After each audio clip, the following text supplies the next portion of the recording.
All right. Everyone else is mute and cameras off. Yep.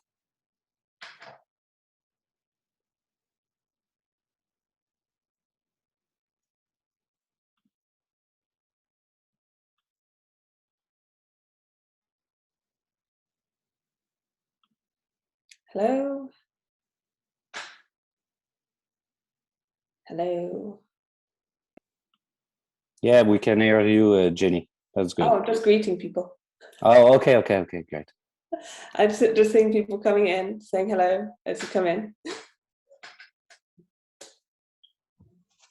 Hi, everyone. Hello, pleased to see you. Well, that's good. I can see that you're Good. here. Yes, Jenny, how are you? I'm well, thank you. Good. We will get started in a few minutes. We're just going to let a few more people join us. Okay, cheers, no problem.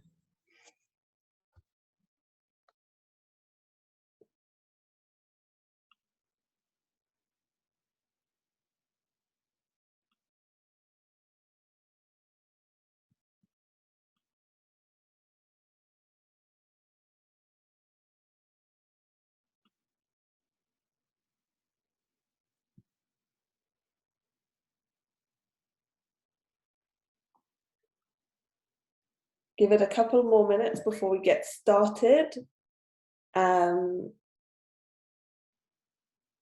We have interpretation as we have had in the previous sessions. If you wish to listen in French, please just click on. Nous avons eu l'interprétation lors de toutes ces sessions. Si vous voulez écouter le français, vous cliquez sur le bouton qui indique interprétation et choisissez français. Alors, bonjour, nous avons l'interprétation aujourd'hui. Donc, si vous voulez écouter en français, parce que je vais faire ma présentation en anglais, vous pouvez sélectionner interprétation dans la barre en bas, ensuite le français.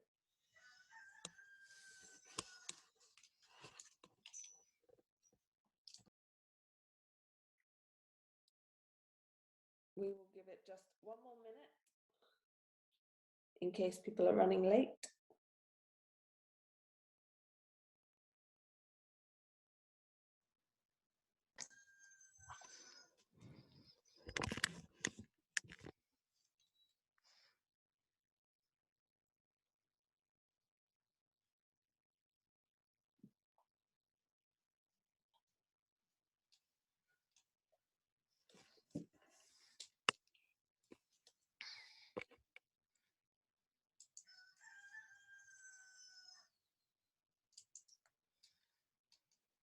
Okay, I'm going to get started. Très bien, je vais commencer et les gens vont pouvoir se joindre à nous au fur et à mesure que nous avançons. La première chose que je vais vous dire, c'est qu'il y a interprétation en français. Si vous voulez écouter le français, vous allez cliquer sur le cercle qui est indiqué interprétation et puis vous allez sélectionner le français.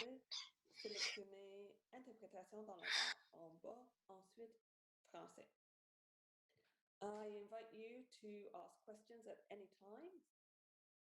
So to do this, you can put them in the chat. Alors, si vous avez des questions, vous pouvez les mettre sur le chat ou bien vous levez la main, un de mes collègues va me faire savoir, ou alors vous pouvez allumer votre micro et m'interrompre. Je dirais que si vous n'étiez pas là hier, je m'appelle Jenny, je suis chargée de la communication au niveau du PEP. Je vais faire une présentation aujourd'hui et Marjorie aussi va pouvoir intervenir quand cela est nécessaire. Alors, je vais vous montrer ce qu'on va faire aujourd'hui. Voilà. Donc, cette session concerne l'élaboration de stratégies pour votre communication. Vous voulez partager vos résultats, vos analyses et les recommandations avec le public cible.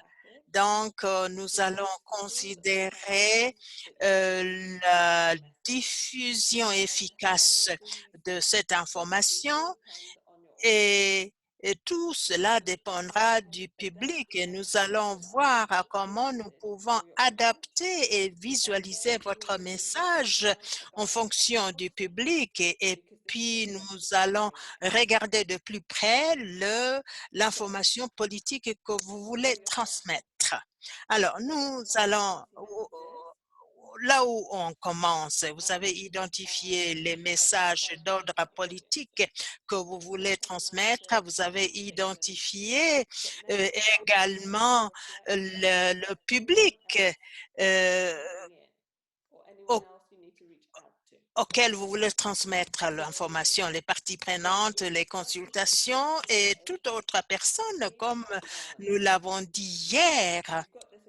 Et si vous avez tout cela, il faut que l'on puisse tracer maintenant la voie à suivre. Est-ce qu'il s'agit d'une politique bien précise ou bien c'est une question de politique générale? Est-ce que vous voulez intervenir au niveau de la politique existante ou bien est-ce que vous voulez changer les programmes? Qu'est-ce que vous voulez que votre public fasse par rapport à ce que vous leur transmettez? Est-ce qu'il s'agit de faire le plaidoyer pour un changement ou alors vous voulez qu'ils tiennent compte de vos résultats lorsqu'il s'agit de conseiller leur ministre ou bien il s'agit d'une élaboration de politique et vous voulez qu'ils tiennent compte des résultats de votre recherche? Tout ceci est important pour la transmission de nos résultats de recherche et les autres aspects de la recherche.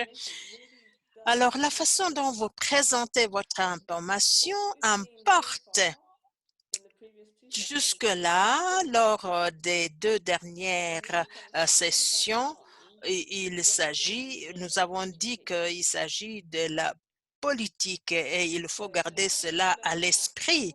Maintenant, nous allons considérer les outils et les canaux que nous pouvons utiliser pour pour que l'information que vous transmettez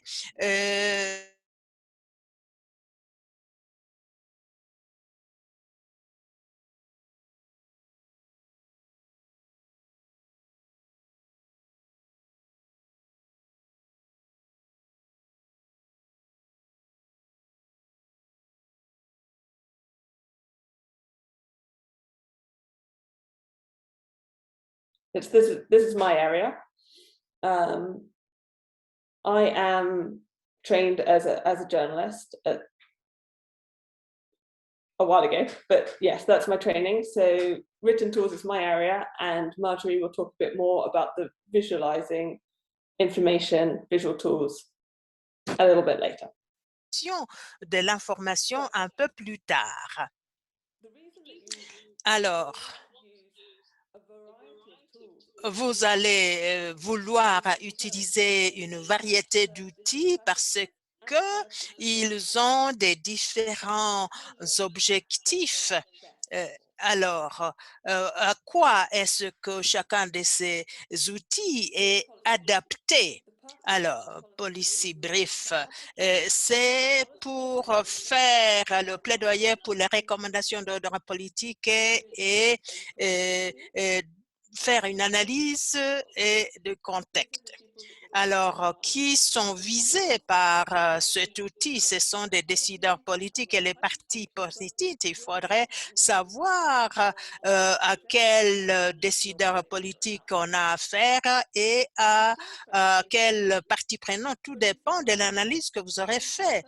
La présentation par diapo a le même objectif, un public légèrement différent parce que vous allez vouloir passer par, vous allez vouloir avoir comme public les médias.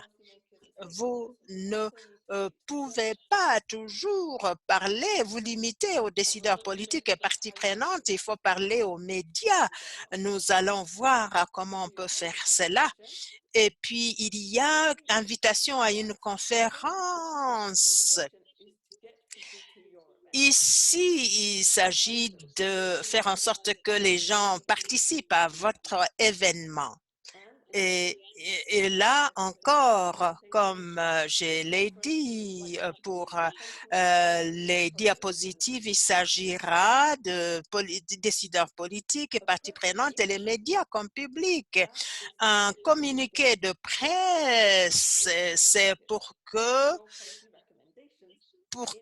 vos recommandations d'ordre politique puissent atteindre les médias et le public général. Oui, il s'agit des journalistes, mais à travers eux, vous voulez atteindre le public général. Alors, OPED, je ne sais pas si on connaît OPED. Il s'agit d'une opinion qui se trouve dans les médias, dans un journal ou bien au niveau des blogs. Les blogs, il s'agit des opinions très fortes, mais c'est fait basé sur les faits, la recherche. Et là, vous pouvez faire le plaidoyer de vos recommandations d'ordre politique. Suivant le type de blog ou la plateforme où il se trouve, vous cherchez à atteindre votre public, ceux qui sont dans votre domaine et les médias également. Alors, pour pouvoir atteindre un public plus général. Et puis, il y a les médias sociaux. Là, vous allez partager vos recommandations avec un public large et pouvoir entamer un débat sur la question. Et vous allez donc de cette façon atteindre votre réseau et l'Internet. Également, il est difficile de limiter le public ici.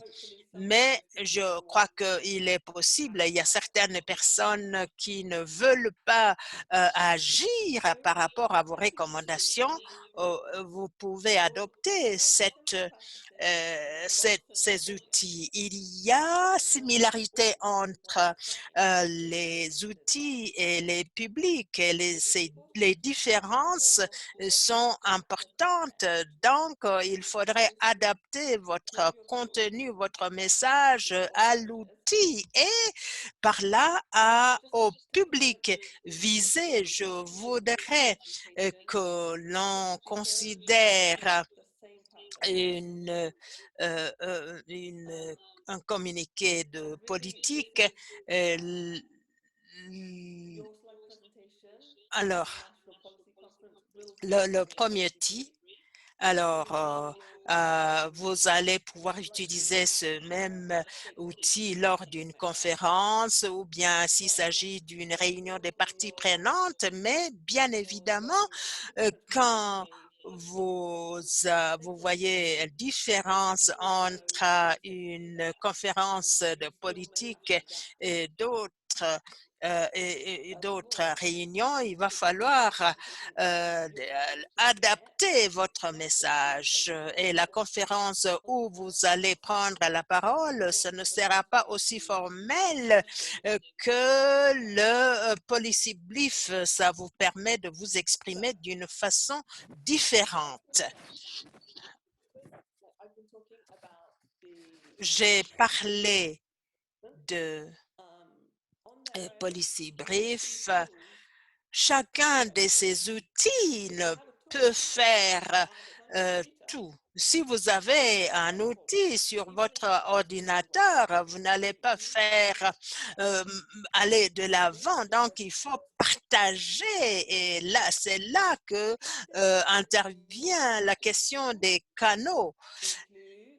Alors, où est-ce que vous pouvez utiliser ces outils, les réunions privées, les conférences nationales sur la politique et les médias, la presse écrite et les médias, les autres médias, les médias sociaux. Il pourrait s'agir d'une institution de la recherche, un ministère, quel que soit le public. Si votre institution le permet, ça serait une bonne chose pour vous de partager votre outil sur les comptes institutionnels parce que là, on a affaire à un public assez important.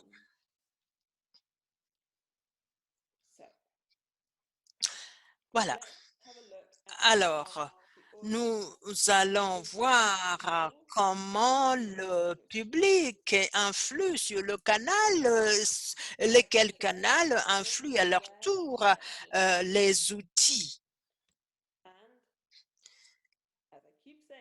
Et comme je le dis et toujours, toutes vos décisions dépendent du public que vous cherchez à atteindre et ce que vous voulez qu'il fasse. Donc,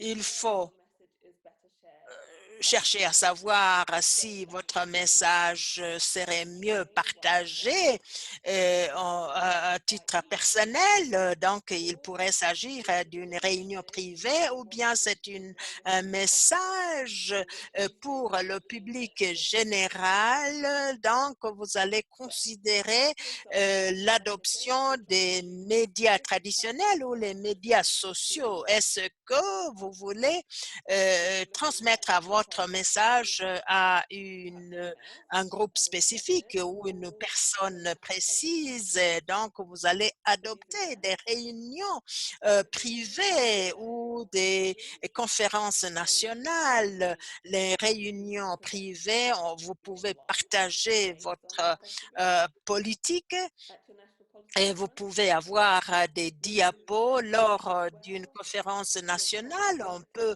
procéder de la même manière. Votre invitation à la conférence est un bon point d'entrée pour créer l'intérêt dans votre communication, dans votre message.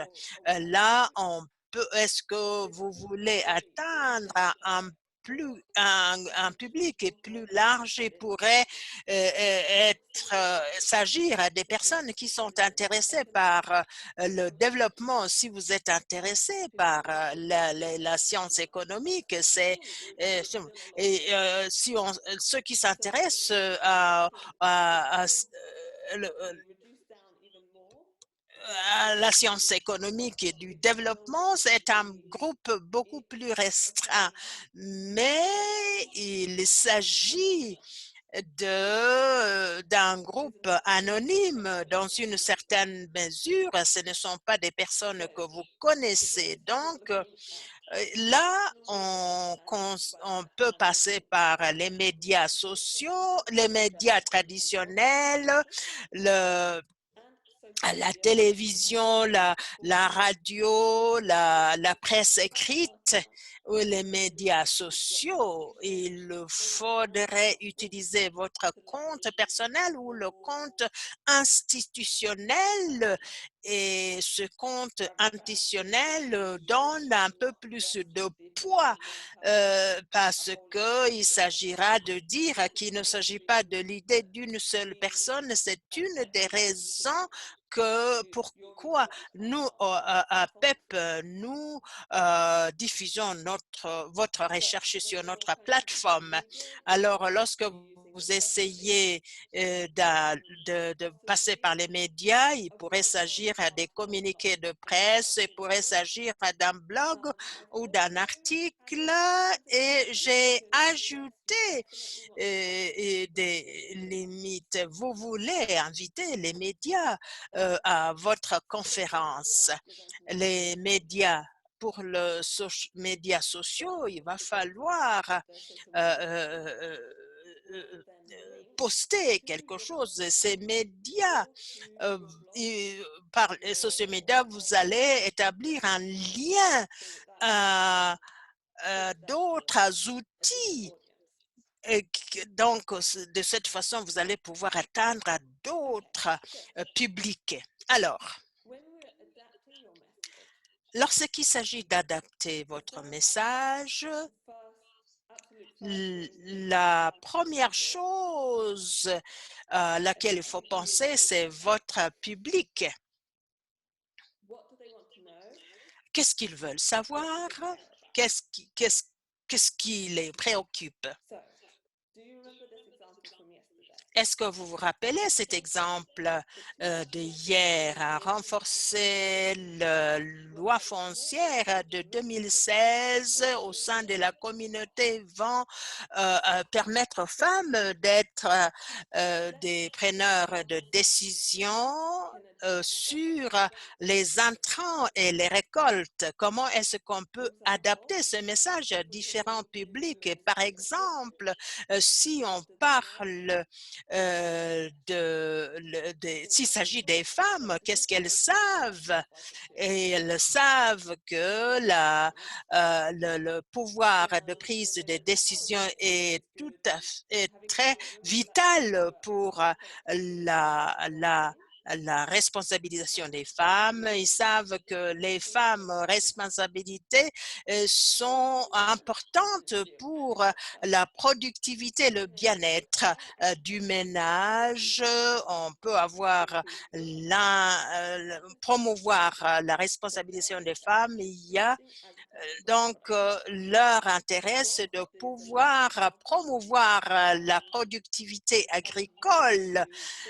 Il faut savoir que on peut améliorer le revenu dans les zones rurales et une meilleure sécurité alimentaire. Comment est-ce qu'on peut atteindre ces femmes? Comment est-ce qu'on peut atteindre quelqu'un au ministère de l'Agriculture? Voilà ce que nous avons dit hier. On peut donc, il y a les mots-clés, responsabilité, les femmes et la prise de décision. Il s'agit des termes qui reflètent leur intérêt et ils ont la connaissance nécessaire pour bien comprendre les implications de ce que vous dites. Néanmoins, le ministère de l'Agriculture ne va pas comprendre les choses de la même manière. Donc, renforcer le régime foncier au sein des communautés va augmenter la productivité agricole et améliorer la sécurité alimentaire. Oui, les femmes, il est vrai que les femmes la responsabilisation des femmes va conduire à la productivité agricole, mais le ministère de l'Agriculture n'est pas intéressé par cela. Tout ce qui les intéresse, c'est la productivité productivité agricole. Voilà les termes clés qui ont une importance pour votre public. Il faut savoir ce qui préoccupe votre public. D'autres outils et d'autres façons d'adapter votre message, c'est l'utilisation de différents outils, de différents canaux. Vous vous rappelez comment on choisit les outils en fonction des différents objectifs et des différents publics. Alors, vous ne pouvez pas prendre une tweet et mettre cela sur les diapositives. Ils ne sont pas interchangeables. Il faut choisir sur la base de votre objectif et de votre public. Une chose que vous pouvez faire, c'est de chercher des bons exemples, des modèles. Vous pouvez chercher cela au niveau de votre réseau. Je ne peux pas vous dire ce qui va marcher pour votre projet particulier, mais il vaut mieux voir ce que d'autres font dans des situations similaires. Lorsque vous lisez un journal ou bien un site web avec des informations, il faudrait savoir, il faudrait chercher à savoir s'il y a un type de contenu que vous-même vous voulez créer. Il faut connaître des personnes dans votre domaine qui produisent de tels contenus. Est-ce que vous pouvez tirer bénéfice de ce qu'ils font pour illustrer davantage la façon dont vous pouvez adapter votre outil, les phrases, les mots que vous allez utiliser dans différentes utilisations. Nous allons avoir affaire à une illustration très brève. Je n'ai qu'une phrase par outil, donc c'est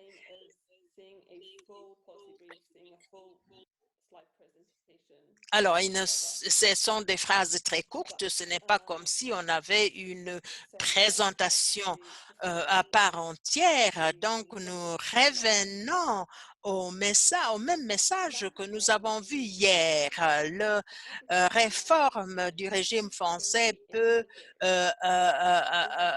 augmenter l'accès des femmes aux femmes et peut améliorer la sécurité alimentaire.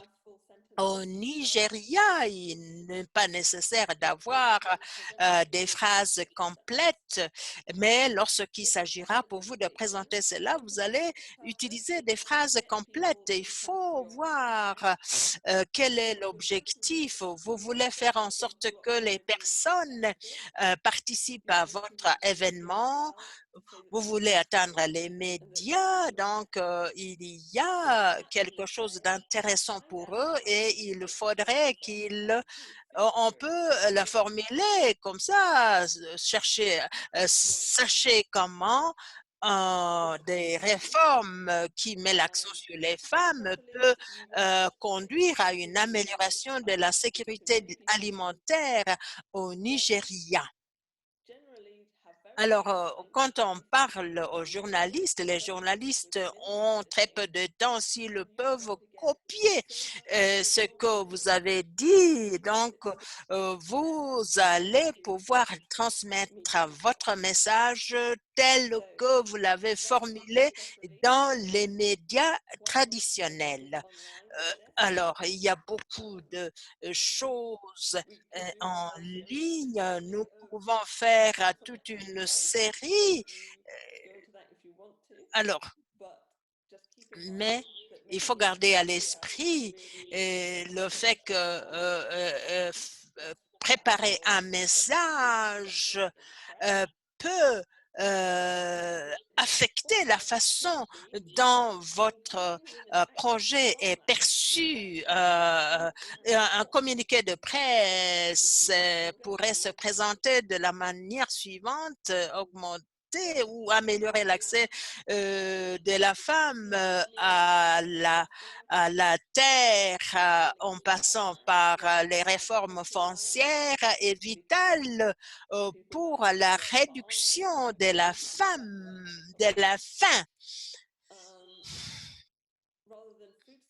Alors, au lieu de parler de la sécurité alimentaire, qu'est-ce que cela veut dire? La sécurité alimentaire, ça veut dire qu'on a faim. Si on améliore la sécurité alimentaire, on aura éliminé la faim. Donc, on peut commencer par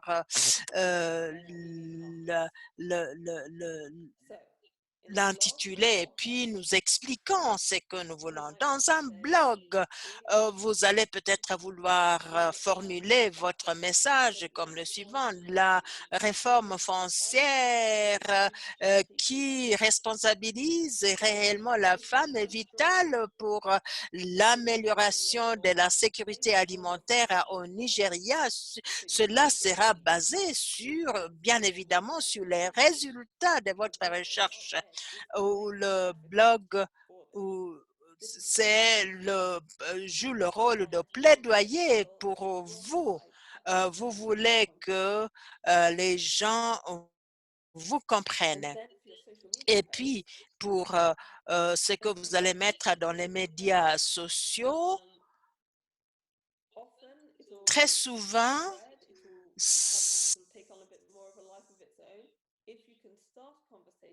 il faut commencer par un dialogue ou bien contribuer à un dialogue en cours et poser des questions pour qu'on puisse y répondre. C'est une façon de faire cela. Par exemple, est-ce que la réforme foncière pourrait apporter une réponse au problème du Nigeria? Il s'agit des exemples. Vous n'allez pas changer le pays.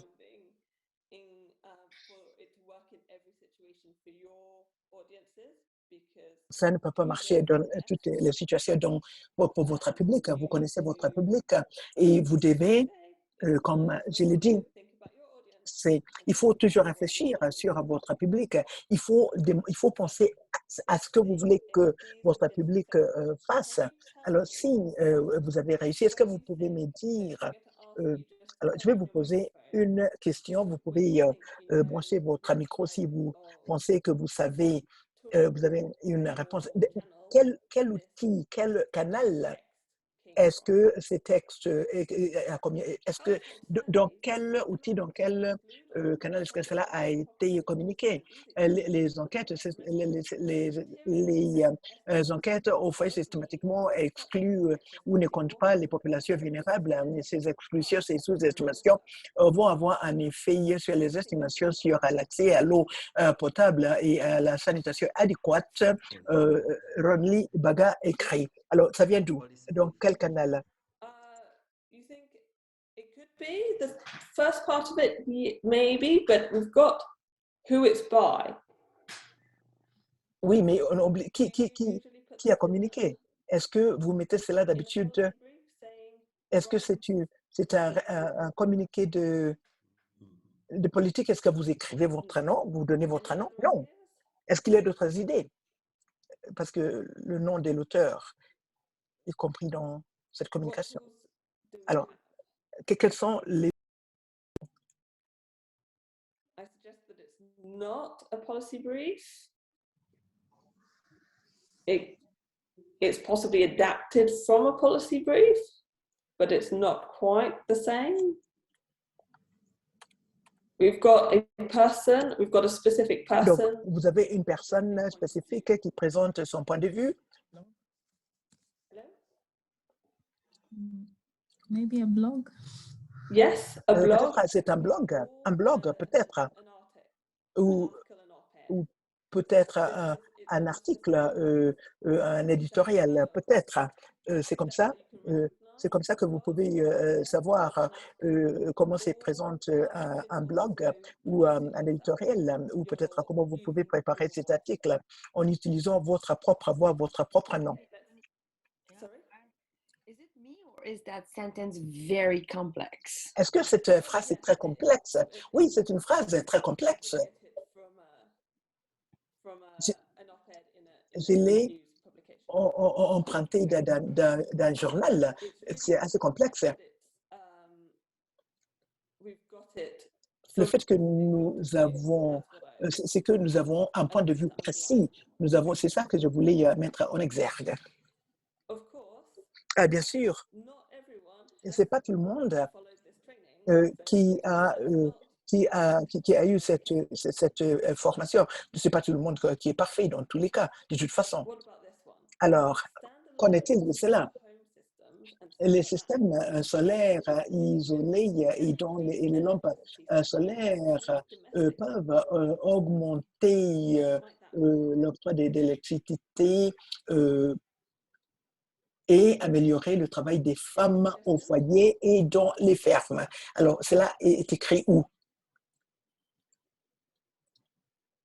Ils peuvent augmenter donc l'électricité pour le travail des femmes au foyer et sur la ferme.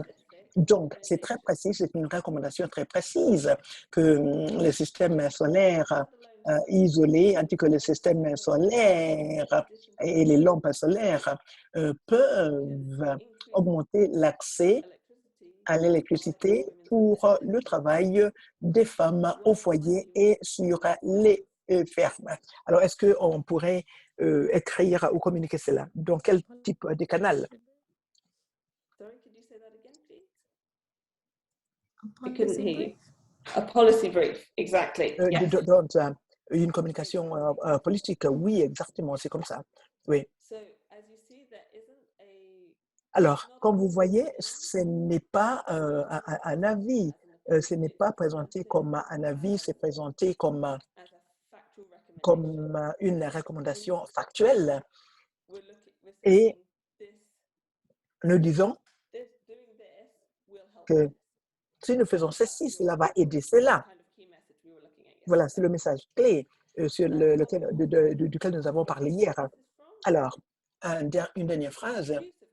L'utilisation des engrais chimiques doit être faite petit à petit. Il est important aussi de s'assurer qu'il y a des alternatives bio et des alternatives économiques, des activités alternatives économiques pour les industries qui souffrent de ces engrais.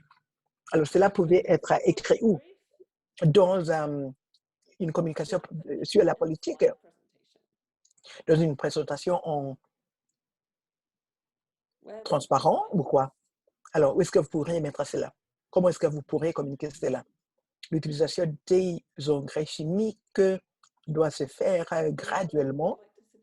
Et il est aussi important de s'assurer qu'il y a des alternatives bio et que les activités économiques alternatives peuvent être proposées pour les industries affectées.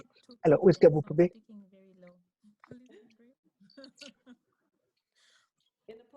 C'est une communication politique avec le point de suspension? Non. No, I thought you just did that. Non. Je pense que vous avez raccourci la phrase, c'est pour ça que vous avez... Non, c'est exactement comme cela que cela se présente avec les points de suspension. Et vous pouvez voir,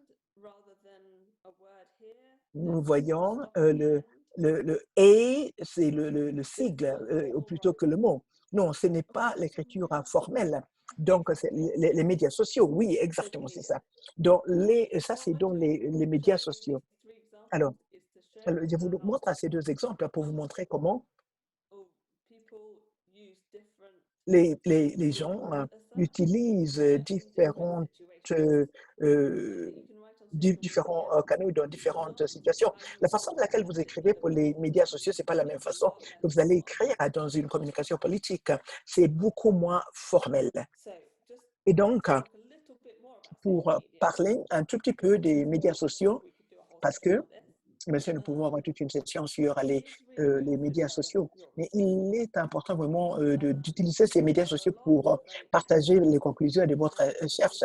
Il y a beaucoup de discussions actives qui se font en ligne. Twitter, c'est un endroit très intéressant si vous n'y avez pas participé. Et je voudrais vous encourager à essayer de partager votre travail sur les médias sociaux et surtout sur Twitter, ou aussi bien les comptes personnels que institutionnels, parce que potentiellement, cela pouvait atteindre un public très, très grand. Et aussi, vous les, vous les atteignez au moment où ils sont libres à vous entendre, à vous écouter. Souvent, les gens vont sur les médias sociaux quand ils veulent s'élancer dans les débats, quand ils veulent parler des sujets différents. Peut-être ils sont en train de prendre un petit café, ils vont suivre le tuteur, ils vont dire, oh, tiens, cela me semble intéressant, j'ai 2 minutes pour réagir, plutôt que essayer de programmer une réunion avec cet individu-là et leur dire que vous avez besoin d'une heure de leur temps, que vous allez faire une présentation. Donc, vous ne pouvez pas savoir à qui vous allez atteindre, mais si vous atteignez les personnes utiles, ça peut être très, très, très utile.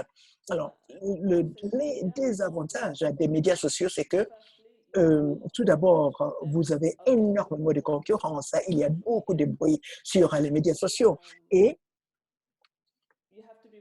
vous devez être réaliste aussi. Vous n'allez pas atteindre un public important d'un jour à l'autre, à moins de passer par un compte institutionnel qui a déjà un grand public. Et, et puis, parce qu'il y a tant de concurrence, vous devez trouver un moyen de vous faire voir et vous devez faire cela aussi bien en choisissant bien vos mots parce que vous n'avez pas beaucoup de place et les gens ne s'intéressent pas à lire des articles longs sur les médias sociaux. Ils vont se lancer à des blogs ou à des sites d'information pour cela, s'ils ont besoin de lire à des longs articles. Alors, comme nous avons dit hier, potentiellement, le,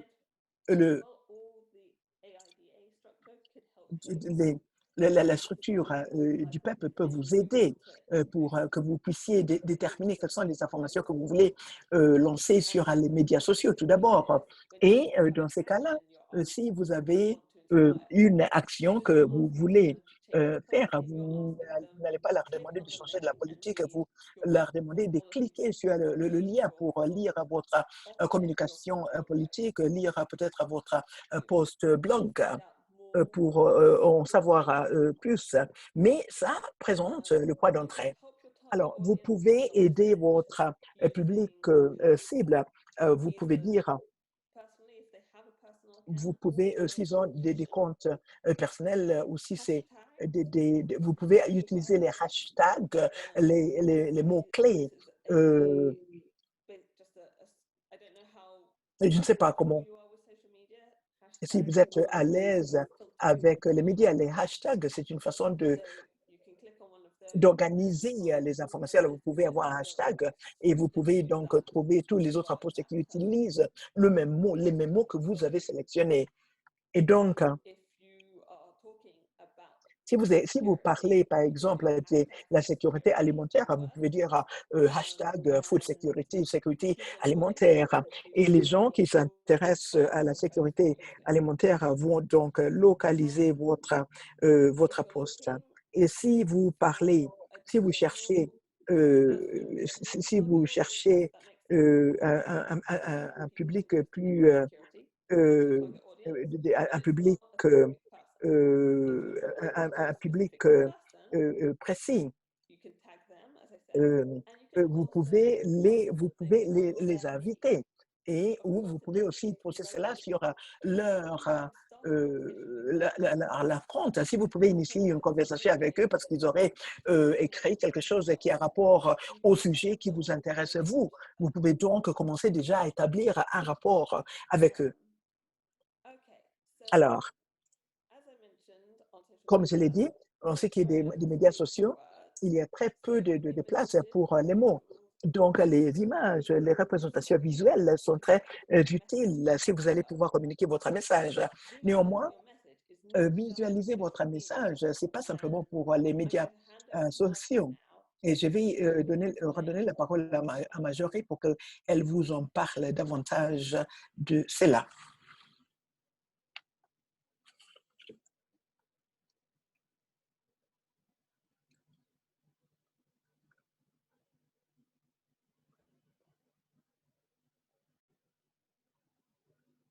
Hi, can you see? Can you hear me now? Vous m'entendez? Vous m'entendez maintenant? Oui. For some reason. Okay, there you go. Sorry about the transition. Right. Okay. So as Jenny was saying, I want to talk Comme about Jenny vient de dire, je visualization. voudrais parler de comment on peut visualiser le contenu. To me, this is Pour moi, this is extremely euh, important in c'est communicating. très important dans la And communication this is something I de try ces to do jours. every Et single c'est quelque day. chose que From j'essaye de communication faire tools avec toutes in les the fact communications that que je fais. Et je pense que essentiellement, la communication efficace commence avec quelque chose qui est facile à l'œil, quelque chose qui est facile à comprendre juste en y jetant un coup d'œil. Et donc, bien sûr, il y a énormément d'outils visuels dont nous pouvons nous servir, qui sont utilisés habituellement. Il y a des vidéos, nous voyons aussi des gifs animés sur les médias sociaux et les illustrations générales, les infographiques sont très utilisées de nos jours. Mais il faut commencer déjà à faire, à organiser le texte. C'est ce que je vais dire. Et c'est ce que j'ai dit. Quand j'ai quelque chose, alors cela peut avoir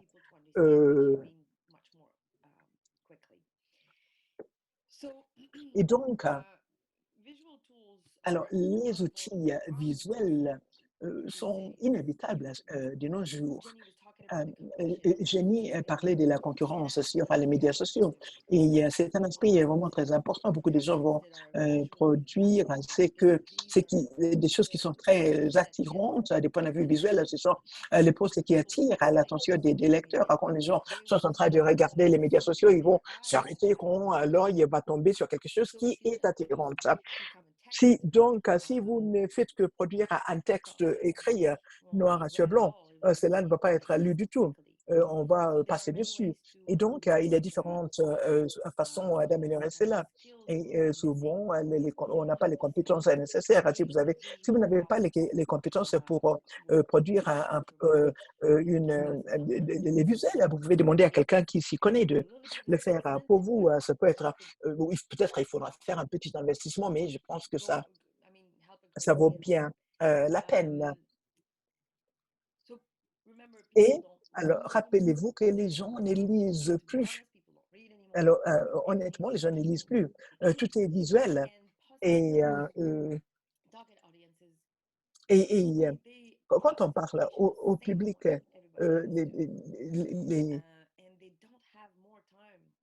les gens n'ont pas le temps. Les gens n'ont pas le temps.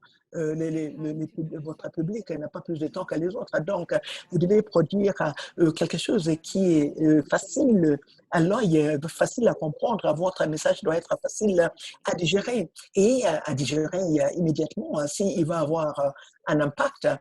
Et donc, je vais commencer avec le texte écrit parce que cela est accessible à tout le monde. Vous n'avez pas besoin de compétences spéciales. Vous n'avez qu'à suivre un certain nombre de règles d'or pour pouvoir rendre un texte écrit plus attirant du point de vue visuel. Voilà donc les quelques règles d'or que je voudrais partager avec vous. Ce sont des choses que j'ai fait de façon systématique quand je dois relire un texte. Alors, quand je présente des communications des politiques. Alors, la première chose, ce sont les paragraphes courts. Vous ne pouvez pas avoir trop d'idées dans un même paragraphe. Les paragraphes doivent être minimisés. Vous regroupez les idées, oui, mais vous les séparez aussi dans différents paragraphes, des idées dans différents paragraphes. Si vous avez un paragraphe qui a 20 lignes, ce que vous voulez communiquer va être perdu. Et Et donc, les yeux ne vont pas vraiment saisir ce qui est important. Et donc, il faut avoir des idées séparées dans différents paragraphes. Alors, utilisez des points. Et chaque fois que vous pouvez, si vous avez une liste d'idées ou une idée principale avec des sous-idées, il faut séparer cela en les mettant par un point. Et c'est plus facile à comprendre cela entre le mot. Je vais vous donner un exemple après cela. Les puces, vous utilisez les puces. Il faut utiliser aussi les intitulés, les sous-intitulés. Il faut regrouper, il faut catégoriser les idées, il faut diviser cela en sections avec les intitulés, de façon à ce que quand quelqu'un regarde votre document, ils vont savoir de quoi vous parlez en tenant compte de vos sous-titres. Je fais cela parfois même dans mes courriels. Si je traite plusieurs sujets, je vais mettre un intitulé dans le texte de façon à ce que la personne qui lit mon courriel va savoir de quoi parle mon courriel et ils vont connaître tout de suite quel est le contenu, pas simplement le titre, mais aussi à l'intérieur du message. Il faut utiliser les couleurs, il faut mettre des majuscules et pour pouvoir attirer l'attention. L'attention sur ce que vous voulez mettre. Alors, vous utilisez donc, vous renforcez l'écriture, le gras, vous utilisez les couleurs, vous utilisez les majuscules. Et puis, quand vous préparez un texte, il faut avoir de l'espace surtout autour des idées clés. Il faut que ces idées-là soient faciles à identifier.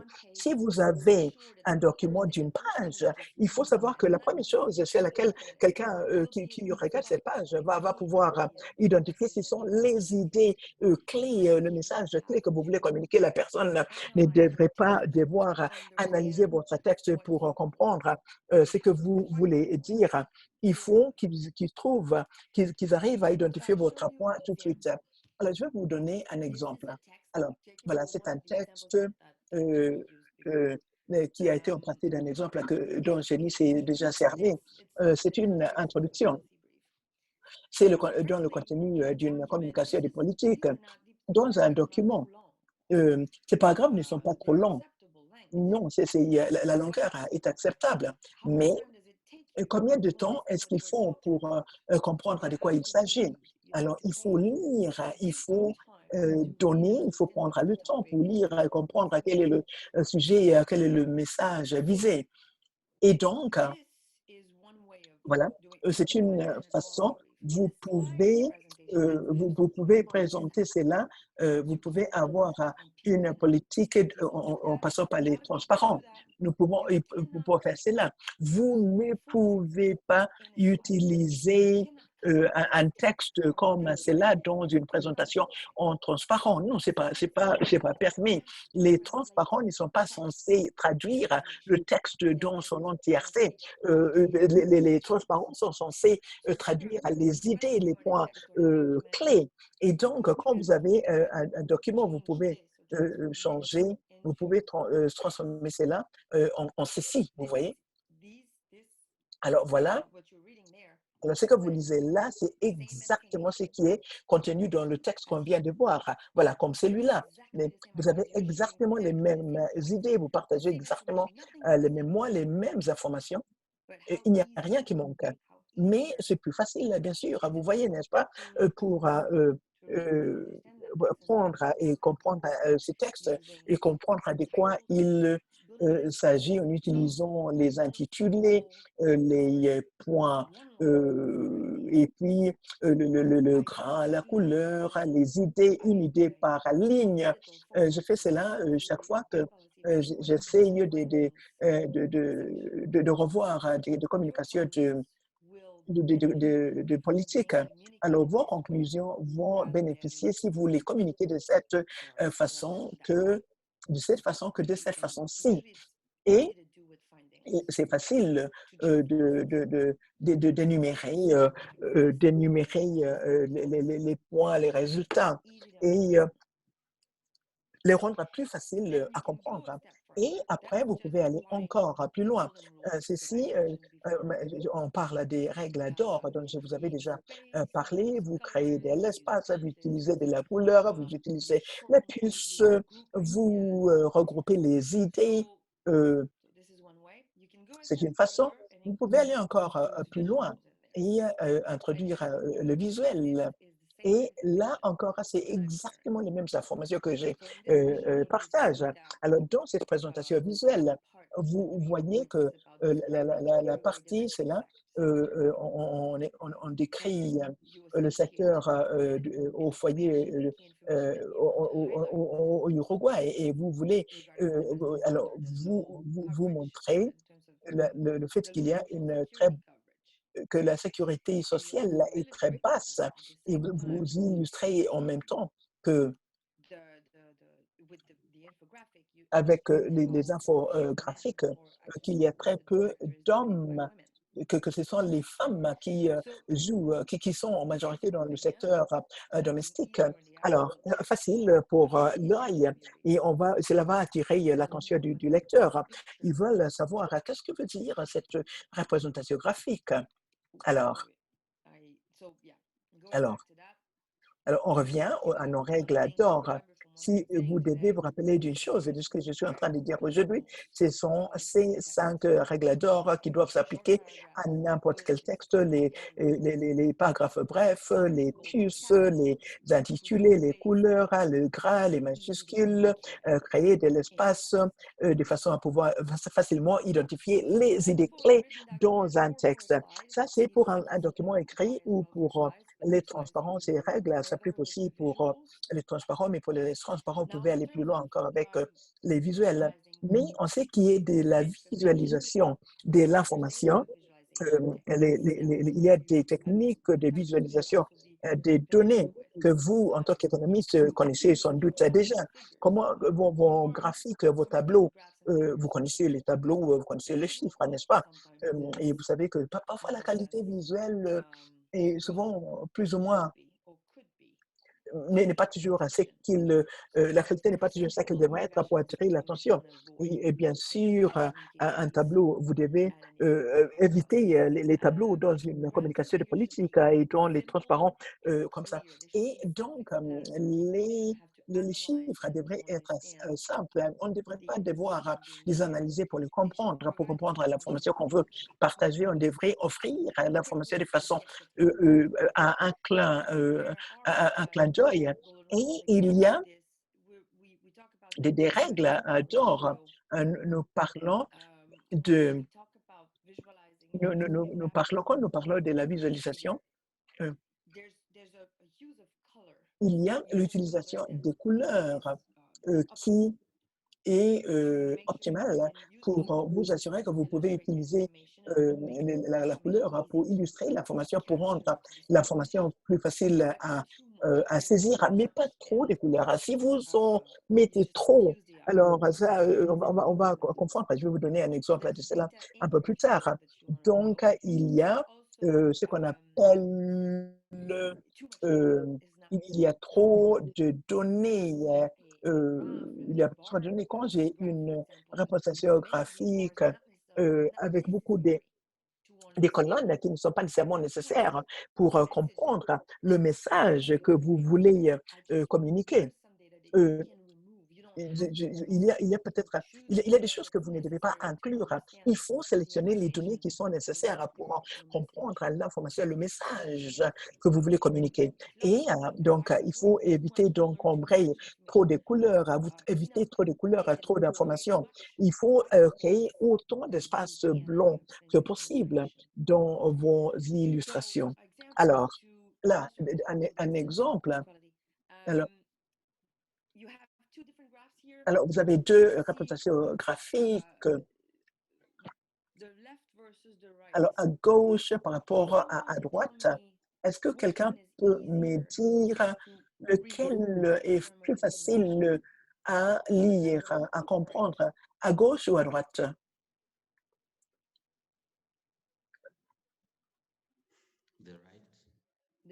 À droite, à droite.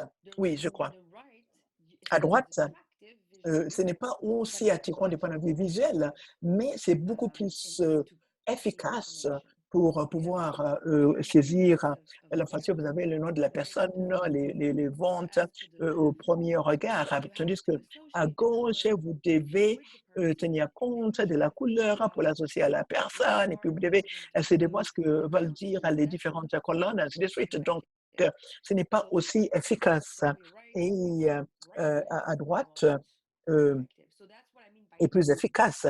Voilà ce que je veux dire par il y a trop d'encre et c'est là n'est pas nécessaire. Tandis qu'à droite, un peu d'encre, mais juste assez pour pouvoir avoir les informations. Alors, on passe, voilà, pour illustrer l'utilisation de la couleur. Alors, facile à lire les deux, mais franchement, alors lequel est plus facile à comprendre?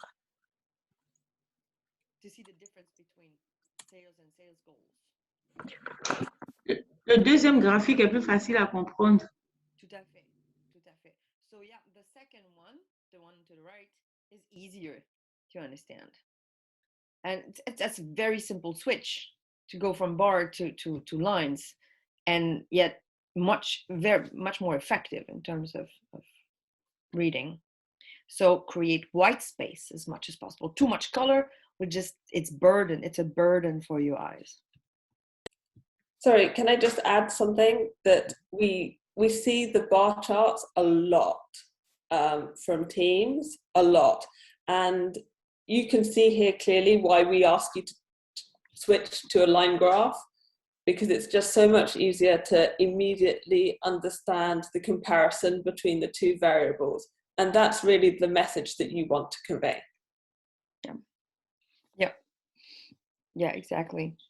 So this is based on experience, clearly. But c'est basé sur l'expérience. Il y a aussi d'autres choses dans les graphiques qu'on peut utiliser aujourd'hui. Il y a beaucoup de façons de visualiser l'information. Il y a beaucoup d'outils qu'on peut utiliser. On peut très facilement en produire soi-même. Il y a des outils sur le web qu'on peut utiliser. Vous pouvez avoir accès à ces outils, à ces sites, créer un compte et voir quel type d'illustration on peut utiliser pour présenter ou visualiser les données. Il faut que ça soit adapté aux données auxquelles vous avez affaire. Vous voulez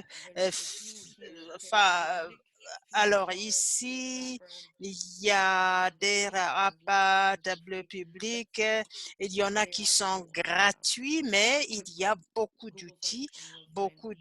Si vous faites la recherche Google, vous allez pouvoir trouver ces outils sur le site, sur l'Internet. Infographique, il y a beaucoup d'outils qui sont disponibles. Il s'agit ici des outils qui sont très utiles pour illustrer l'information quantitative. Et vous pouvez utiliser la deuxième infographique. C'est beaucoup plus facile à comprendre les implications politiques de ce que vous présentez. Vous avez 2 ou 3 paragraphes de texte et ce graphique permettent de mieux comprendre. Donc, il y a aussi beaucoup d'outils. Il y a Canva, Venngage, Carta et d'autres encore. La plupart du temps, ils sont gratuits, mais il y a la possibilité de créer des outils. C'est pour tout le monde. C'est ce qui est important. Et puis, pour terminer, il y a les vidéos. Les vidéos se situent au milieu. On peut créer des vidéos. Il y a les outils qui vous permettent de créer des vidéos, les outils des infographiques peuvent vous aider de créer des images animées. On peut créer de l'émotion également. Si vous mettez cela sur les médias sociaux, ça vous permet d'attirer l'attention du public.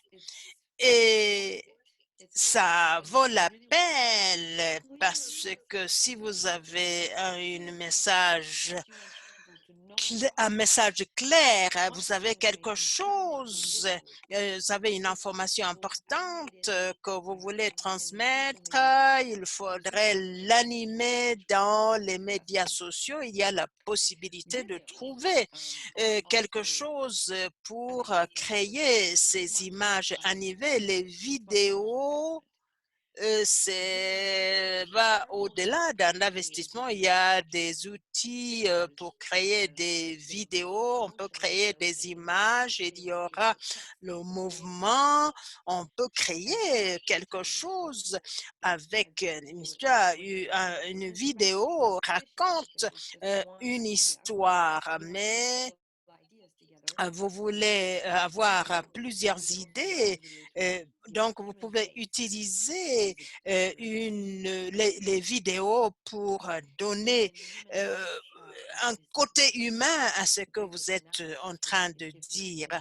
Ça donne également un côté, ça donne de l'émotion et cela peut avoir un impact sur le public. Et je crois que les gens vont écouter d'autres gens que tout simplement des statistiques. Il faut que des vidéos soient courtes et qu'ils se focalisent sur le message clé.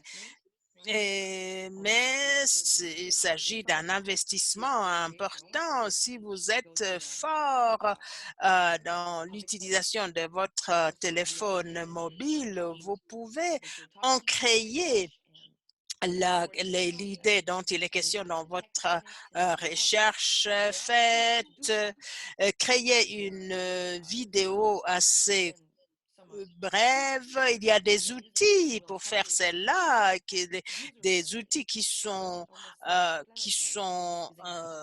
gratuits, Headliner, Clipchamp, Lumen, quelques heures de travail pratique avec ces outils et vous allez pouvoir créer une vidéo. Les vidéos peuvent être très puissantes pour la transmission d'un message, mais il s'agit d'un investissement, ça demande beaucoup de temps et cela par rapport aux autres, lorsqu'on les compare aux autres outils dont j'ai parlé. Donc voilà. Alors, Jenny, je vous redonne la parole. Il y a une chose qui m'est venue à l'esprit pendant que vous faisiez votre présentation. Moi, je ne peux pas faire les deux, c'est-à-dire enregistrer ce que vous voulez dire sur votre téléphone portable. Vous connaissez votre public et dans une certaine mesure, vous savez, vous connaissez les personnes qui ont été affectées par votre intervention. Si vous avez l'autorisation, vous pouvez même sur le terrain des images que vous avez enregistrées vous-même. S'il y a quelqu'un dans votre équipe qui a une bonne caméra, c'est bon. Vous avez tout à fait raison. Parler des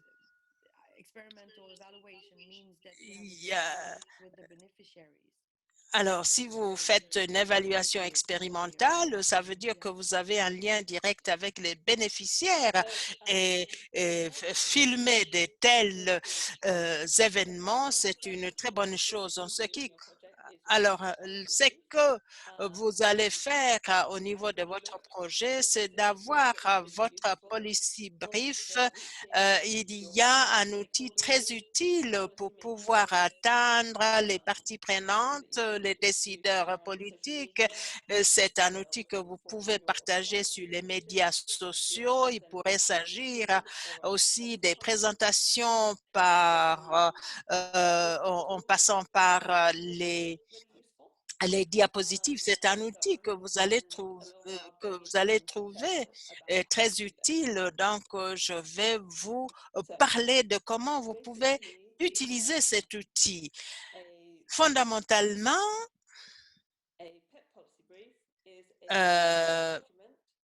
un policy brief, c'est un document très court à 2 ou 3 pages qui doit donner aux décideurs politiques, aux parties prenantes et les conseiller les recommandations et leur montrer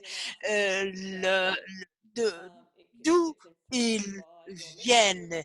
C'est la littérature, la revue de la littérature, vous parlez de la revue de la littérature par votre analyse et il faudrait qu'au niveau de ce policy-brief que vous indiquez que c'est une information réelle. Alors, que fait ce document? Doit donc soulever une question d'ordre politique et qui soit urgente, identifier les recommandations, donc les options politiques et qui peuvent constituer une solution aux problèmes soulevés, donner l'analyse et les données qui justifient l'utilisation de vos recommandations. Donc, et puis vous allez donner une feuille de route et une compréhension aux décideurs politiques pour qu'ils sachent ce qu'ils doivent faire pour formuler la politique et la mettre en œuvre. Comme je l'ai déjà indiqué, 2 à 4 pages pour le document. Vous travaillez pour un public non scientifique. Les décideurs politiques ne doivent pas comprendre ce que vous entendez par l'hétérogénéité ou bien les modèles probit ou ce genre de choses.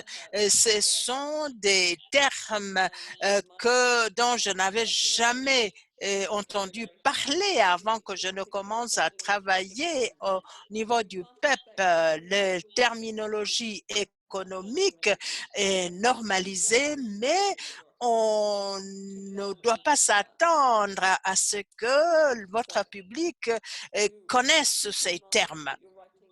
Alors, il faut garder à l'esprit le fait que vous avez affaire à des personnes qui n'ont pas une formation scientifique. Même s'ils ont cette formation, ça peut ne pas être dans le même domaine que le vôtre.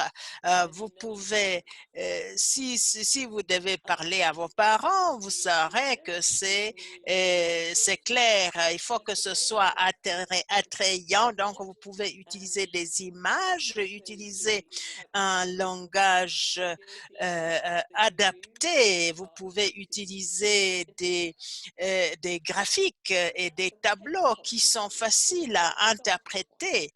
Et il faut qu'il y ait un point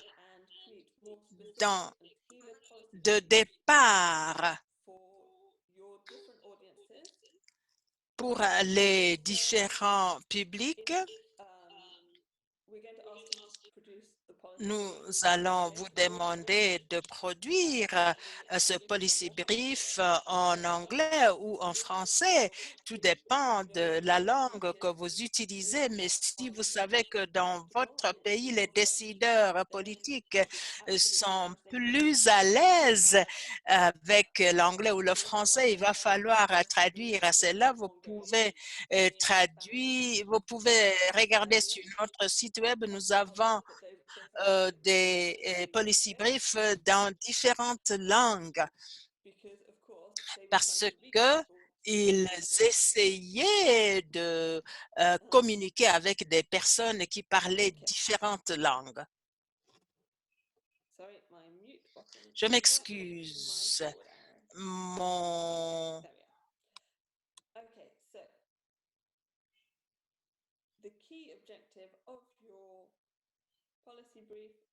L'objectif de ce document et qu'il faut garder à l'esprit à tout moment, c'est que vous soulignez le changement politique et vous proposez une option politique viable. Donc, en ce qui concerne le PEP, votre public est très général. Nous pouvons le partager sur notre site web, dans les médias sociaux.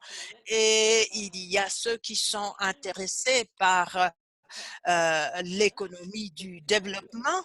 Vous pouvez l'adapter aussi parce que vous aurez affaire à des décideurs politiques ou bien les médias nationaux ou bien à d'autres personnes qui vont être intéressées par le document que vous aurez créé. Alors, nous allons vous partager avec vous des lignes directrices et nous avons un document qui présente ces lignes directrices. Je vais en parler en termes généraux, mais s'il y a quelque chose que vous ne comprenez pas, vous allez pouvoir m'interrompre. Alors, nous avons la longueur de chaque section. Il y a l'intitulé avec les auteurs, suivi par les messages clés et puis une présentation très brève du contexte ou plutôt de l'historique où nous nous trouvons et le problème qui se pose. Il y a des options politiques et puis on a une comparaison très brève des différentes possibilités, votre analyse que vous aurez déjà faite et puis sur la base de cette évaluation, vous allez mettre l'accent sur les recommandations et la feuille de route pour la mise en œuvre. Nous ne voulons pas minimiser l'importance de votre analyse scientifique. Alors, au niveau du PEP, nous aurons une demi-page à la fin qui explique de quoi il s'agissait dans votre recherche scientifique. Cela pour la crédibilité. Est-ce qu'il y a quelqu'un qui aurait une question? Oui, Francis? Merci, Jenny. Comment est-ce qu'on peut formuler une recommandation?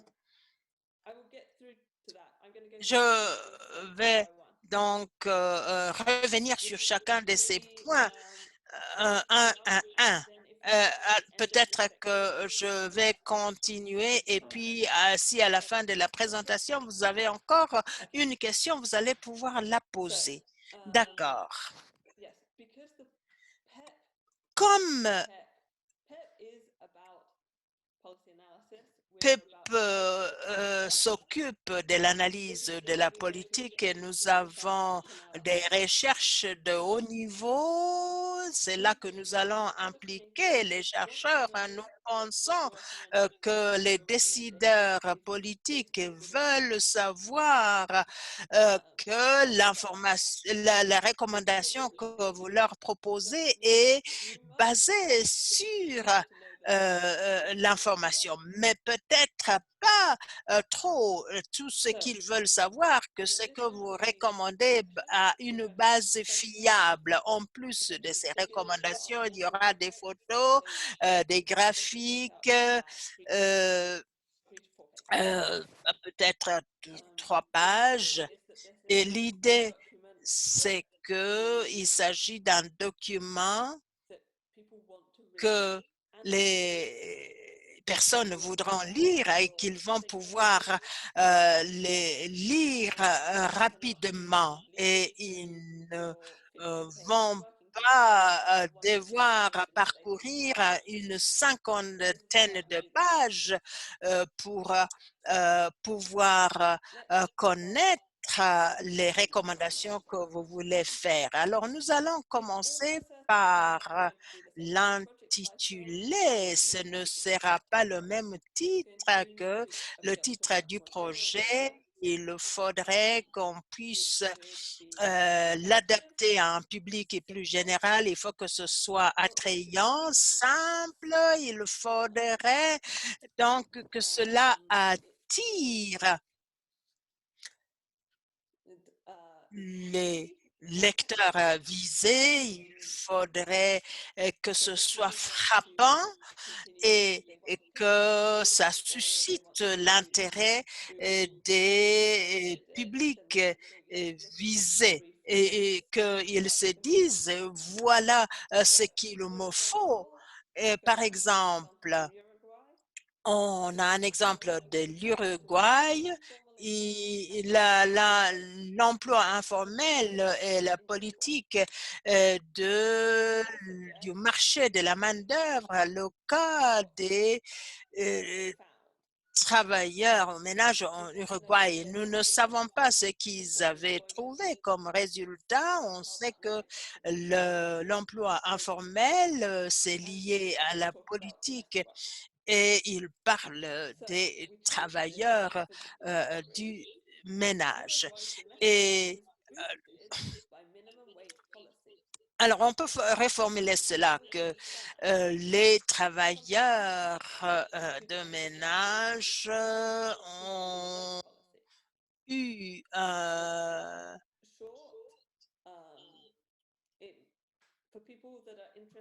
été soulagés par une politique du salaire minimal. Maintenant, on en sait un peu plus. Voilà les mots-clés, les travailleurs et les salaires minimal et la politique. Il faut garder à l'esprit votre public, le public visé et ce que vous voulez qu'il fasse. Alors, les messages clés, nous avons beaucoup parlé de comment formuler ces messages clés hier et vous avez des diapositives pour travailler sur cela. Nous proposons qu'il y ait 2 boulets qui résument les recommandations clés. Il faut indiquer la solution à quel problème. Et puis, on appelle à l'action. Si quelqu'un lit le titre et les messages clés, il faut que l'on sache ce que vous cherchez à communiquer et ce que vous voulez faire. Donc, c'est beaucoup, s'attendre beaucoup de peu de mots, mais cela doit se faire. Et puis, on passe à l'historique et le contexte. C'est là que vous avez un quart d'une page, 150 à 200 mots. Vous pouvez parler de l'historique de la question qui est affecté, depuis quand est-ce que le problème se pose et pourquoi est-ce un problème grave, pourquoi est-ce un problème grave aujourd'hui, pourquoi quels sont les risques de ne rien faire. Si vous pouvez créer une urgence, ça serait une bonne chose. Vous devez montrer que les données que vous allez collecter, c'est très important. Il y a une lacune dans le savoir. Vous leur arrivez avec cela entre les mains, ils voudront en savoir plus, c'est-à-dire les solutions que vous proposez. Alors, une fois la situation présentée, par exemple,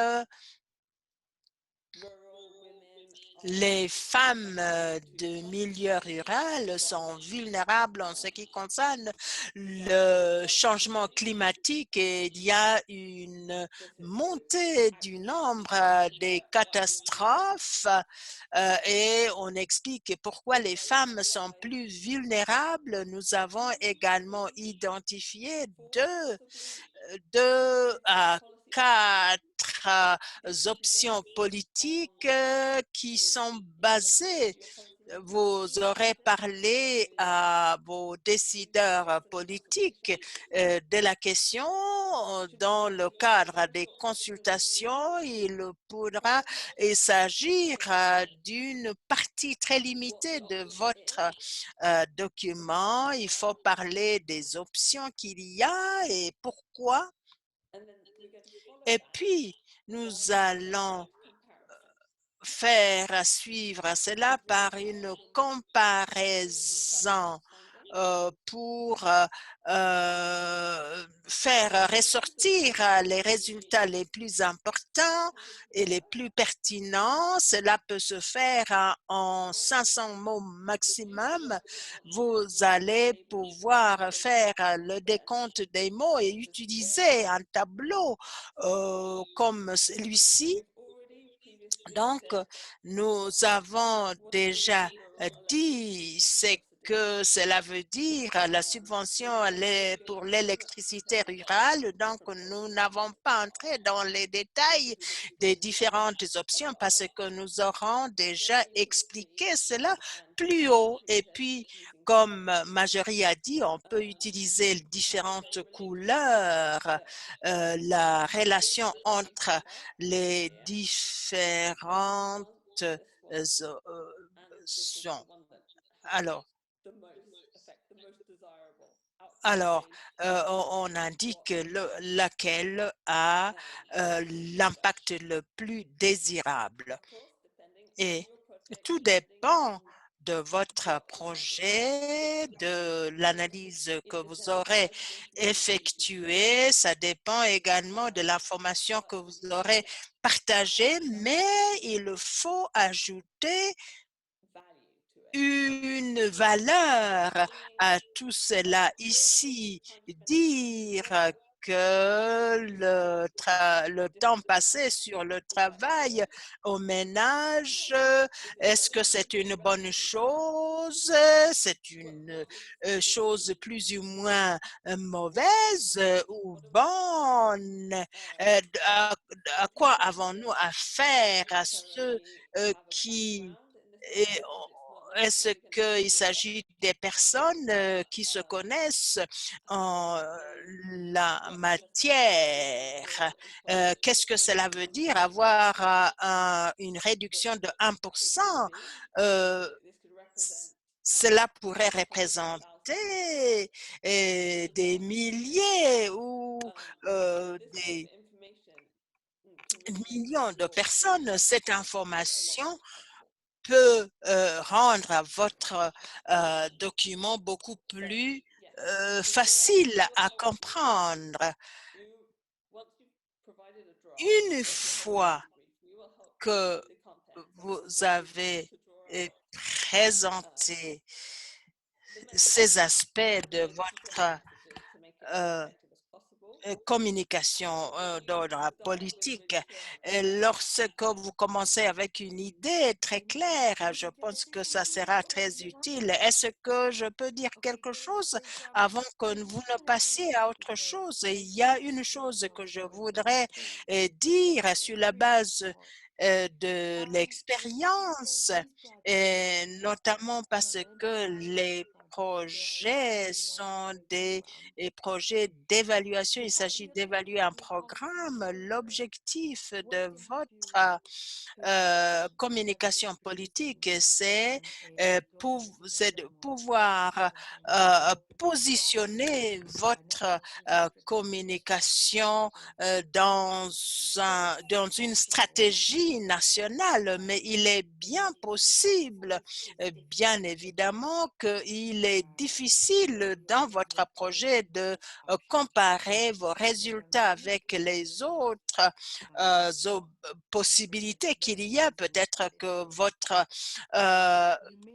un projet a un caractère singulier, ou alors il n'est pas possible pour vous de voir nettement, de présenter de façon nette les différences entre les pensées. Donc, et puis vous n'avez pas la possibilité de créer un tableau comme celui qui a été présenté d'une manière claire. Nous ne vous demandons pas de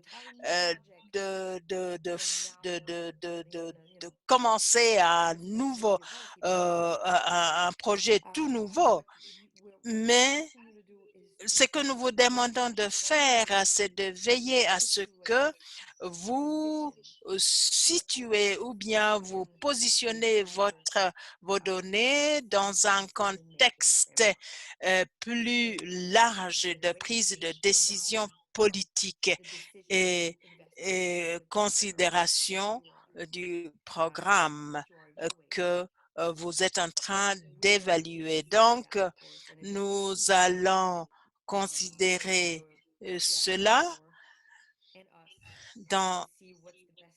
pour nous permettre de savoir quelle est la meilleure stratégie pour contextualiser vos résultats dans cette communication politique.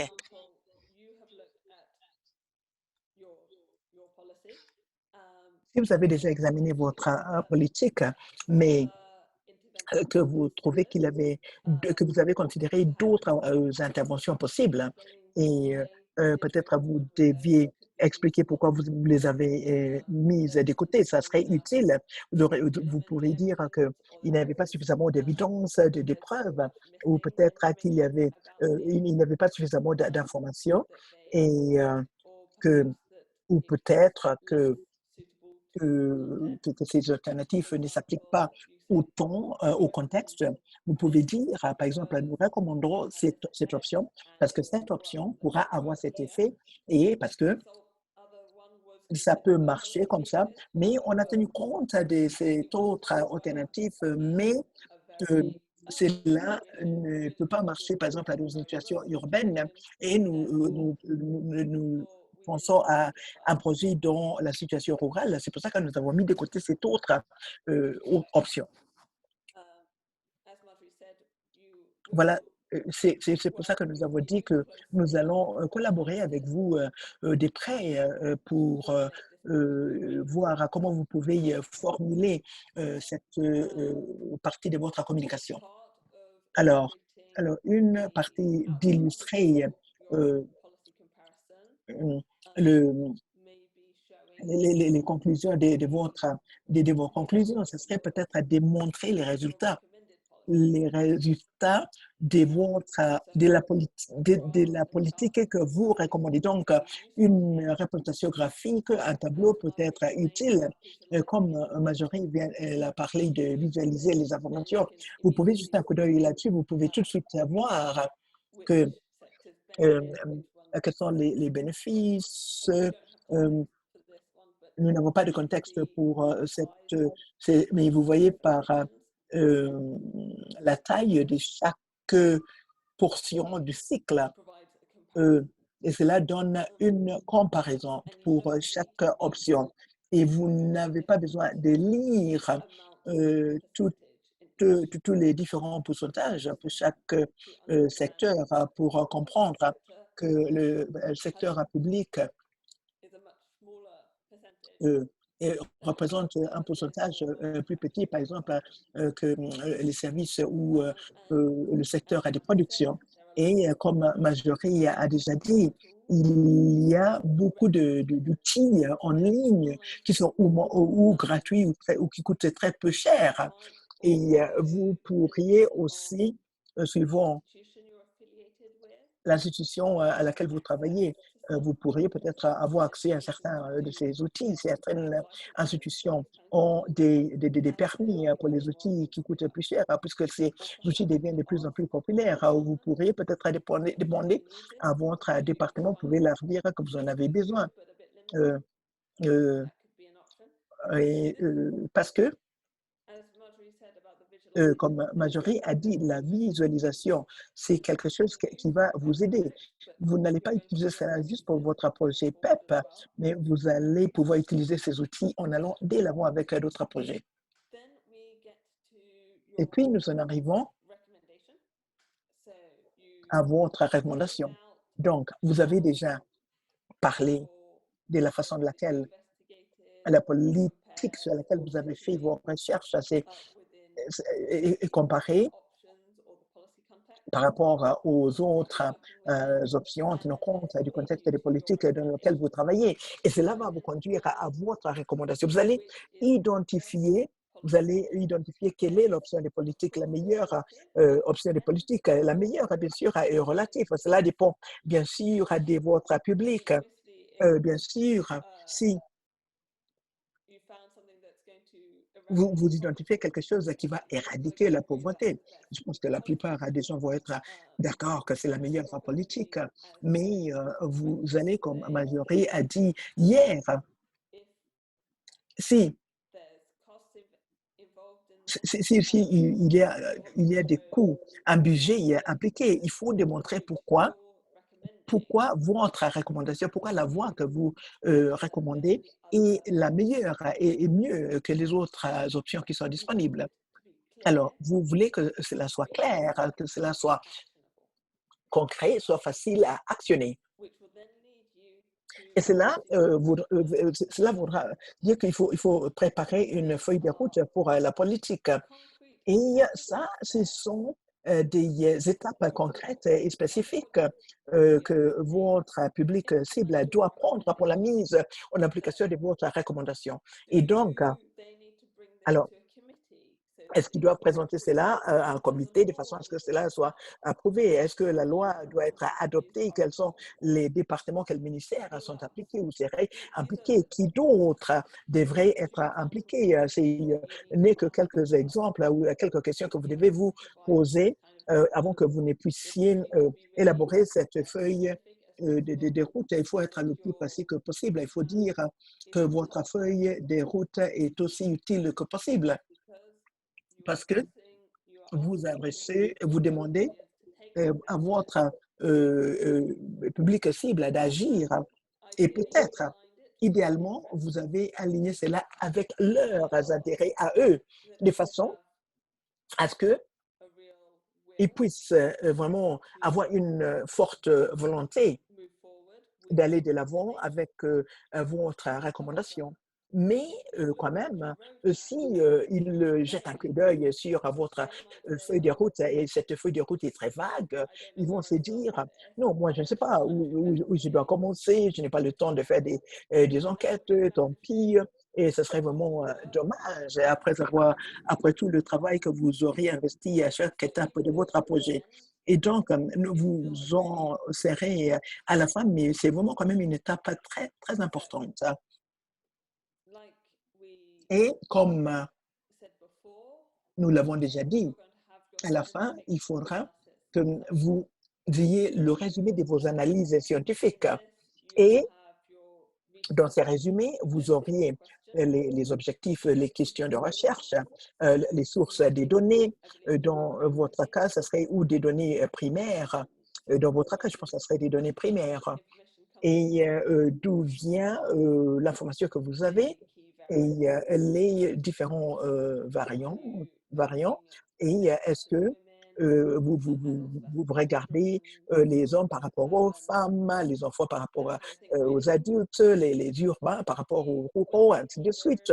Et donc, quand je parle des variables, c'est-à-dire il faut vraiment présenter les variables, mais parce que je connais des projets de recherche avec les hommes et les femmes, et vous pourriez avoir aussi les différents produits, différentes régions. C'est énormément d'informations à partager.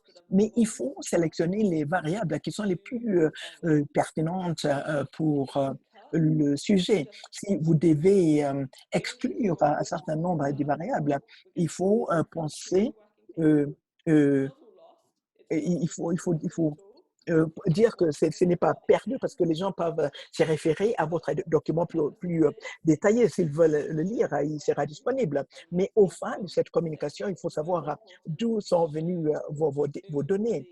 Et donc, il est important de dire quelles sont les variables, quelles sont les sources qui ont mené à vos conclusions.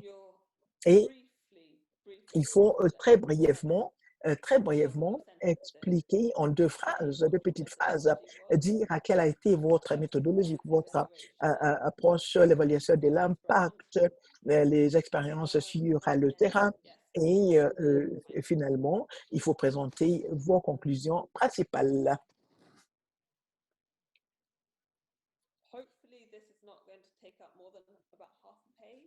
Cela devra être contenu sur une demi-page, tout cela, pas plus. Il y avait une question qui avait rapport à l'analyse scientifique, le résumé des ressources. Est-ce qu'il y a une question aussi qui est le contexte de la présentation politique, parce que je pense que nous en sommes à la fin. Est-ce qu'il y aurait des questions aussi qui est de la structure et le contenu de votre communication politique? Sinon,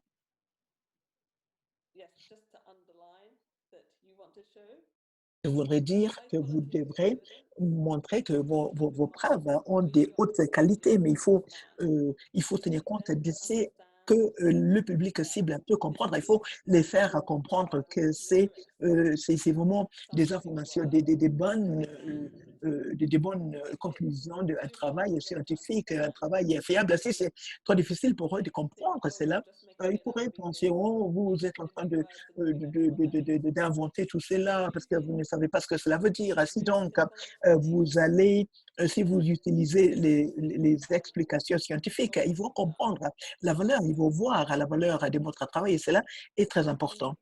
Et donc, lié à cela, quelques petits conseils. Ce sont les règles d'Orwell pour l'écriture.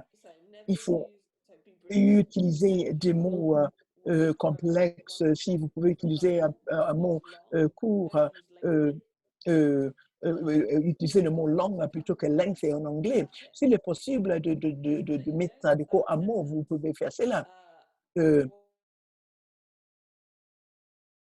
S'il est possible de laisser un mot, il faut faire le laisser. C'est là, mais moi, j'ai coupé cette phrase. Et donc, il faut laisser de côté les mots qui sont des troncs. Alors, c'est clair. Alors, il faut être direct. Je ne pense pas que vous allez utiliser les phrases venant d'autres langues, mais je pense que vous allez utiliser des mots scientifiques, le parlant scientifique, mais ce n'est pas, ça c'est le langage que vous pouvez utiliser dans votre document de travail. Mais il faut trouver l'équivalent de la langue quotidienne. Parfois, c'est difficile parce que les mots scientifiques existent pour une raison, parce qu'elles représentent un sens précis. Mais l'idée, c'est de vous assurer que votre public, le public venant de toutes sortes des lieux peuvent comprendre ce que vous dites. Et en allant au départ, la communication, c'est quoi? La communication est réussie quand une idée, votre idée, a été transférée à une autre personne. Et ça serait dommage si c'est le langage qui constitue un obstacle. Et donc, une autre façon d'être direct, c'est d'utiliser le mode actif plutôt que le mode passif. Nous avons utilisé les données pour analyser, plutôt que de dire les données utilisées. Donc, nous avons utilisé les données. Éviter les métaphores, les illustrations dans le langage. Essayer d'être direct, d'être le plus clair possible. Et d'autres petits conseils qui pouvaient vous être utiles, qui pouvaient s'appliquer, qui peuvent être utiles pour votre paquet de diffusion. Les autres outils que vous avez. Il faut vraiment utiliser les intitulés des puces de façon à ce que les puces puissent survoler votre document plutôt que de lire. Il faut vraiment mettre en exergue le contenu sur lequel on peut agir. Les points clés, il faut les mettre en gras, il faut les souligner, les mettre en couleur. Et vous pouvez de cette façon-là attirer leur regard aux domaines qui vous sont importants, sur lesquels vous voulez attirer l'attention. Il est utile, si vous pouvez,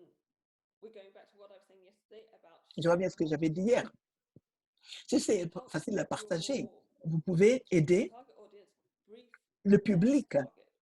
Il faut aider votre public à atteindre leur public. Si vous parlez à un conseiller, le conseiller va parler au ministre, par exemple. Alors, vous voulez aider le conseiller à pouvoir communiquer avec son ministre et qu'il communique le bon message. Et donc, il faut utiliser les mots-clés plutôt que des mots compliqués, les grands mots. Et comme je l'ai dit, un langage simple qui travaille pour tout le monde. Quelle que soit l'origine des individus, quelle que soit leur expérience. Par exemple, vous pouvez utiliser des exemples pour démontrer ce que vous voulez dire. Et cela est utile si vous devez utiliser un mot technique. Ça sera un mot technique que nous avons. C'est les entrants sur la ferme. Ce n'est pas tout le monde qui comprend ce que c'est que les entrants sur une ferme. Si vous n'êtes pas impliqué dans le domaine agricole et dans le domaine de l'économie. Et il y a beaucoup de possibilités dans cette catégorie. Mais si vous parlez d'une douzaine d'entrants, vous n'allez pas les énumérer chaque fois que vous parlez de ces groupes-là. Donc, vous pouvez dire les entrants pour la ferme, si c'est la meilleure façon, la plus efficace de communiquer cela. Mais il faut aussi offrir un exemple à la première fois que vous utilisez le mot pour montrer exactement de quoi vous voulez parler. Et vous voulez dire les engrais, par exemple, vous voulez dire les semences améliorées, les systèmes d'irrigation, par exemple. Mais parfois, peut-être, parfois, comme parler des entrants, cela inclut l'irrigation, ça dépendra du pays, ça dépendra du contexte. Et c'est pour cela qu'il est important d'utiliser les exemples. Et si, dans vos conclusions ou dans vos recommandations, vous ne mettez en exergue que vous dites que, par exemple, vous ne parlez que de l'irrigation. L'irrigation, ce n'est pas la peine de parler alors de différentes options. Si vous n'y faites pas référence par la suite, c'est une autre façon de minimiser le contenu et d'aller droit au cœur du sujet. Et donc, aujourd'hui, nous avons essayé de voir comment vous pouvez rendre vos communications plus stratégiques et plus efficaces pour pouvoir atteindre votre public cible et pour pouvoir atteindre l'objectif que vous vous êtes fixé. Et nous nous sommes penchés sur les différents types d'outils dont vous pourriez vous servir dans le paquet de diffusion et comment vous pouvez partager cela. Et quels canaux vous pouvez utiliser en tenant compte des objectifs que vous recherchez, le public que vous voulez atteindre. Et nous nous sommes aussi penchés sur la question de savoir comment vous pouvez adapter votre message tout d'abord en tenant compte de votre public, leur intérêt et la connaissance. Et aussi, suivant les règles, si vous voulez, de chaque mode de communication, de chaque canal. Marjorie a déjà donné un point de vue d'ensemble de la façon dans laquelle vous pouvez rendre votre information plus attirante, plus facile à lire. Et moi, je vous ai parlé de cette présentation sur la politique.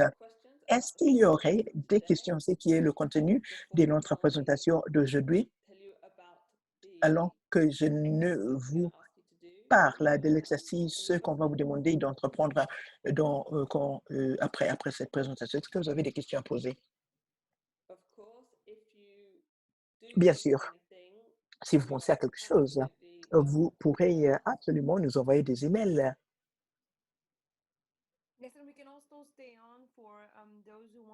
Nous pouvons aussi rester, si vous voulez, travailler sur vos messages, comme nous l'avons fait. Oui, oui, OK, oui.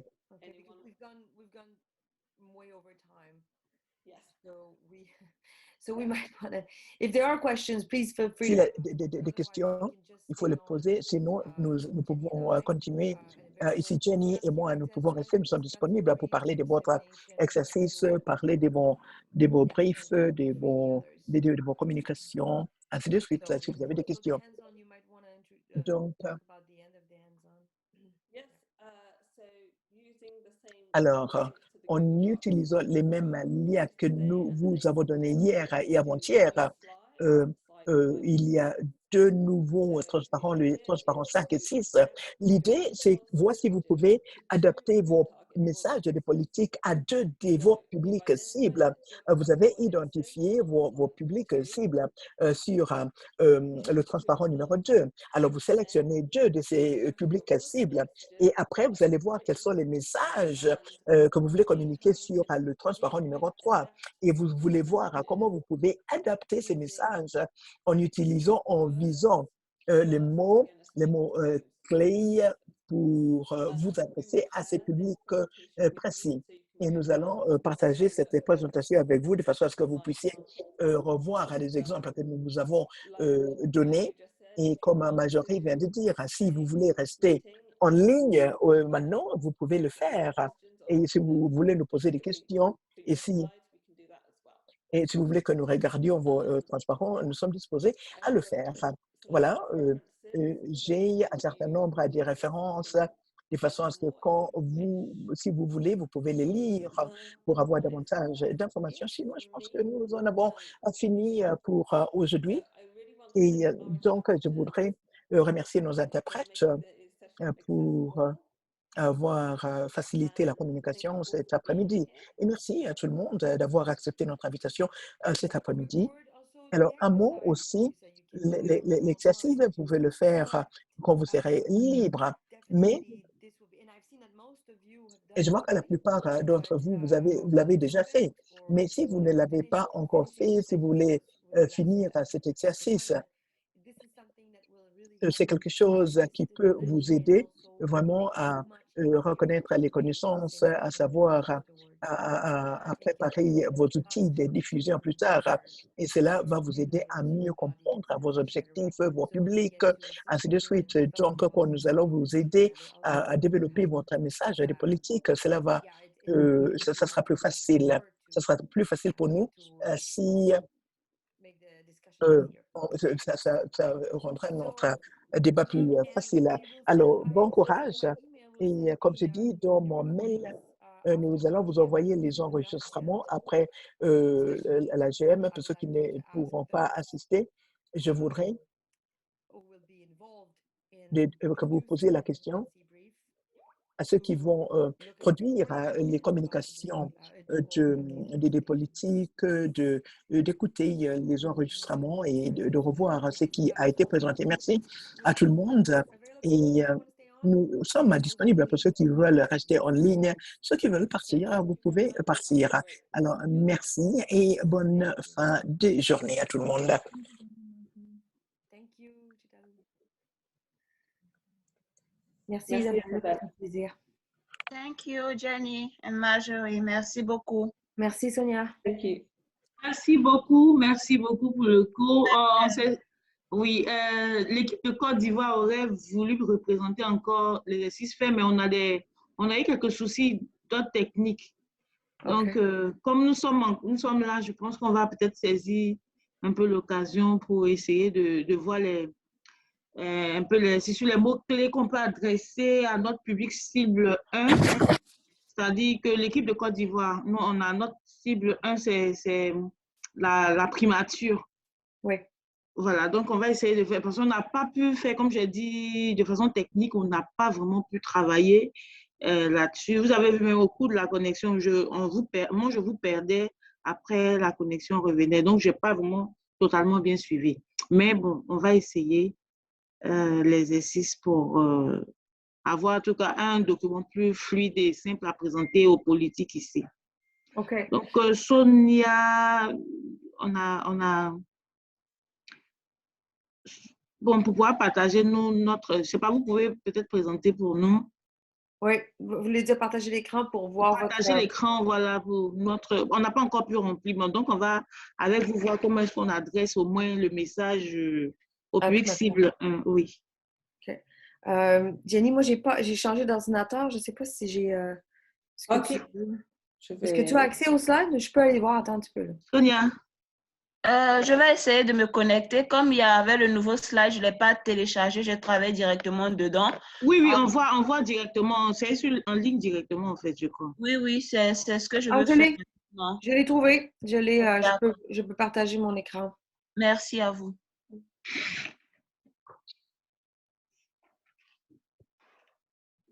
Voilà.